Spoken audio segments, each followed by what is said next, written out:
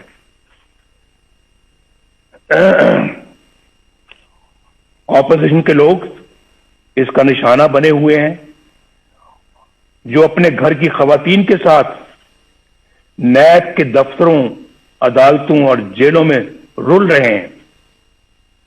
جو نیب سے بچتا ہے اسے ایف آئی اے کے سپرد کر دیا جاتا ہے، جو ایف آئی اے سے بچے وہ اینٹی نارکوٹکس کے ہاتھے چڑھ جاتا ہے، اور جو وہاں سے بچ جائے اسے کسی بھی جھوٹے مقدمے میں پکڑ لیا جاتا ہے۔ 2018 میں سینٹ کے انتخابات سے کچھ عرصہ پہلے خواتین و حضرات ایک مذموم سازش کی گئی، میں آپ کی توجہ مبذول کرا رہا ہوں۔ اس مذموم سازش کے ذریعے بلوچستان کی صوبائی حکومت گرا دی گئی۔ اس کا مقصد کیا تھا معلوم ہے آپ کو؟ اس کا اصل مقصد سینٹ کے انتخابات میں سامنے آیا۔